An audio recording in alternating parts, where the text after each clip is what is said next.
you guys, this tutorial is for the Silk Roads, and I hope you enjoy it. We're going to start by applying foundation onto your face.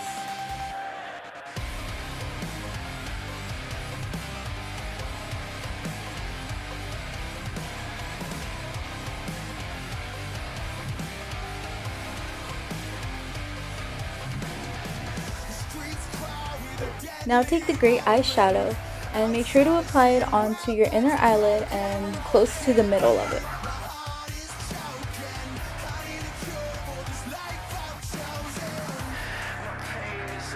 Now take the black eyeshadow and put it on the back end of your eyelid as well as on the crease. This is for the gunpowder that was traded throughout the Silk Roads.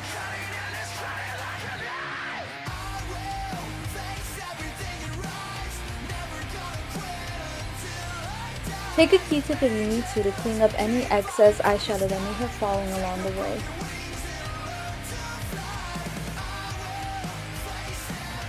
Now take the retractable eyeliner that's black and put it on your top and lower lashes.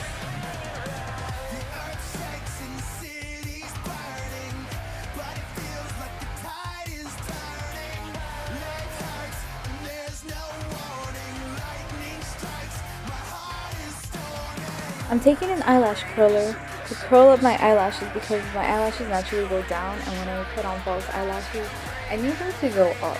So yeah. You're going to apply some glue onto your false eyelashes and put them on. I usually just put it on with my fingers because it's just easier for me that way. Now you're going to need to apply some mascara. Now take the red lipstick and put it on your lower lip. Press your lips together, but only cover about half of your top lip. Take the green eyeshadow and cover the top area of your top lip. This was for one of the plants that was, well, not really a plant, but for one of the vegetables that was traded along the Silk Road. You're going to take that same green eyeshadow and start putting some stems from your lip. This is going to be for the bamboo because bamboo was also traded along there.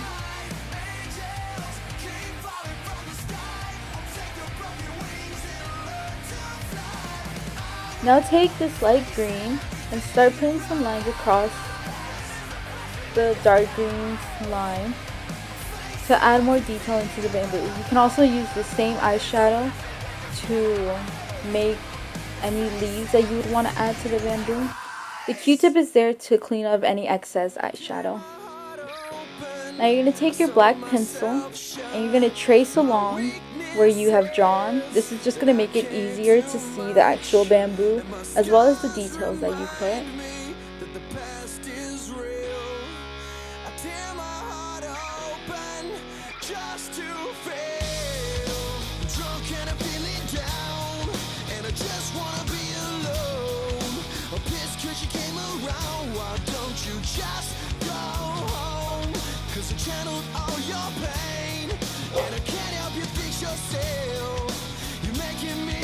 So this is it. I know that a lot of times when you think about the Silk Road, silk is the first thing that comes to mind, but there were a lot of other things that were traded, so I hope this tutorial has helped you to see that.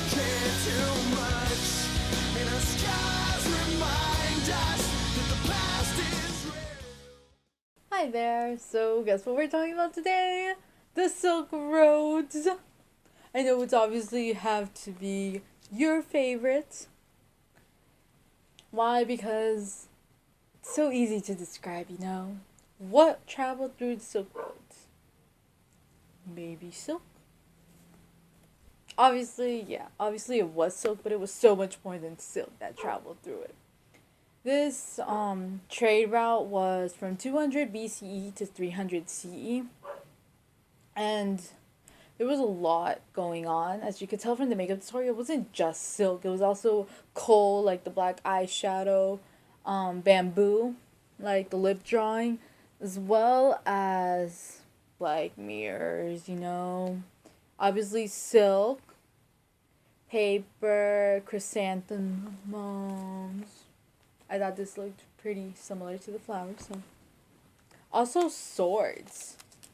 This is a light up sword, which makes it obviously more awesome than the ones traded along the Silk Roads at that time. And they'd be jealous. So yeah, look. Oh, it'd be cooler if the lights were off, but maybe next time.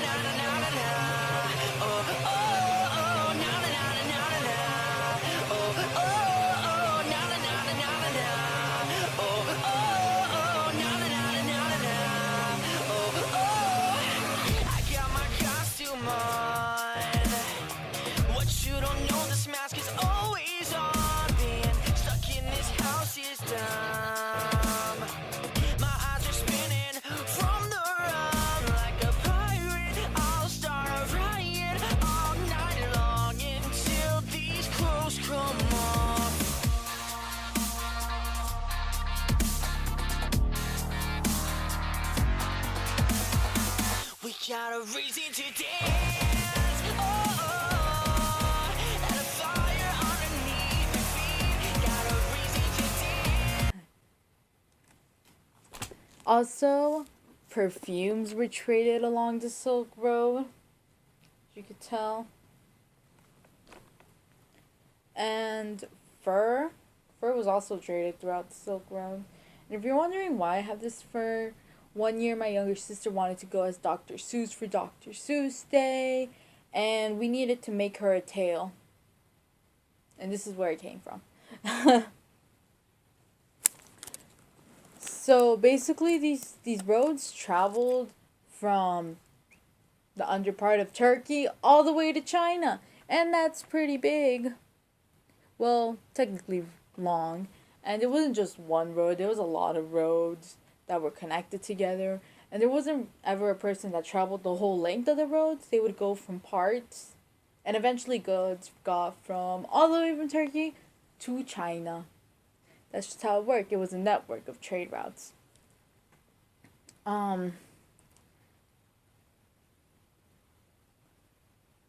Obviously, Buddhism spread from the trade routes. It spread from India to Central and East Asia thanks to these roads. This developed Mahayana Buddhism, as well as changed the image of Buddhism into making Buddha look like this divine figure, you know? It actually has some Buddhas. Wait. I know I'm Christian and all, but one day my mom came home from work and she brought me these little Buddhas that they were going to throw out. So now I have Buddhas too. Got like a bunch of images of the Virgin Mary, a bunch of Bibles, but I got Buddhas too. It's pretty cool, right? Yeah, so my other camera died, so I'm having to use a different camera, and that's why there's a quality change in this video, but oh well. Some important people that you want to know about for this trade route would obviously be including Marco Polo. On page 437 there is an account about Marco Polo, and it's just very interesting, this Christian's perspective of China, because they don't understand a lot of things. Well, we don't understand, like, we see Buddhism as idolatry, or at least Marco Polo describes Buddhism as idolatry, and there is there's also a lot of customs that Marco Polo gives a wrong perspective about, like how women, once their husbands leave, they can go out and they can go find another husband.